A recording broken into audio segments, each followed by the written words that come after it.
This is a podcast from the Environmental Change and Security Program at the Woodrow Wilson International Center for Scholars. This is Geoff Dabelko of the Woodrow Wilson Center's Environmental Change and Security Program.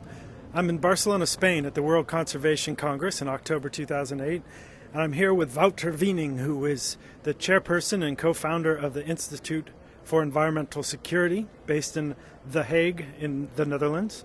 Wouter, can you tell us about what the agenda for the Institute for Environmental Security is?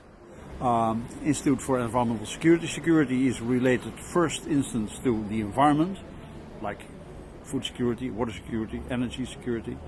But if the environment is not secure, then you may have scramble for scarce natural resources, and which may lead to traditional security issues, conflicts, maybe violent conflicts under circumstances. And we are looking at environmental issues and see to it that they will not degrade that much, that they may lead to these environmental insecurity and to these potential conflict situations. We think international environmental law should play a major role, hence our location opposite the Peace Palace. We hope that The Hague could also be an international capital of international law, looking at compliance with and enforcement of international agreements, environmental agreements. We are extremely concerned at the moment about what climate change may cause as to conflicts, potential conflicts, violent conflicts in the rest of the world. One of the issue areas, of course, is the Tibetan Plateau, the Himalayas, with the glaciers which feed rivers on which depend billions of people in Pakistan, India, Bangladesh, the Mekong area for their drinking water and irrigation water. What if these glaciers keep on melting, which they will because of ongoing climate change? How will that translate into the societies? Will people be able to cope with it? Will they be forced to migrate? It's a densely populated area. What kind of conflicts you may have to envisage, and may have to try to prevent as much as possible. We are here in Barcelona with very good friends like Geoff Dabelko from the Woodrow Wilson Center to discuss with security sector people, military people, how to imagine what could happen, what kind of scenarios, we have to have in our heads in order to take the right preventative measures in time.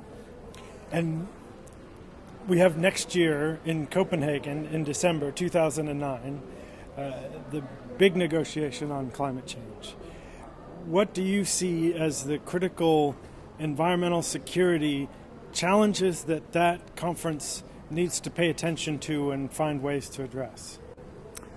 I think there probably is consensus over what may happen if climate change continues. I think that may not be the problem to have the awareness. The problem will be who's going to do what. It will be a problem of politics, of equity, of psychology. We hope very much, we as Europeans, I'm from the European Union, that the United States will join in these negotiations in a very substantial way, which so far they have not done.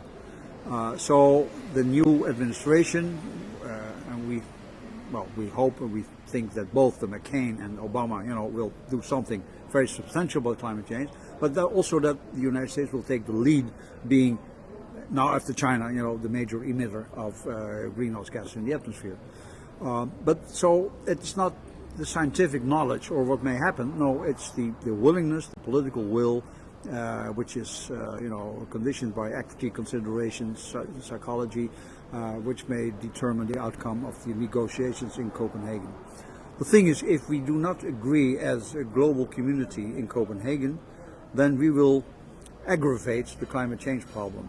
And then coping with problems will be much more costly if you can cope, anyway. So. Terrific. Well, Wouter, we look forward to more Institute for Environmental Security contributions on these important topics. If you would like to learn more about environmental security linkages, visit us on the web at www.wilsoncenter.org/ECSP, or visit us at our blog, The New Security Beat, at www.newsecuritybeat.blogspot.com.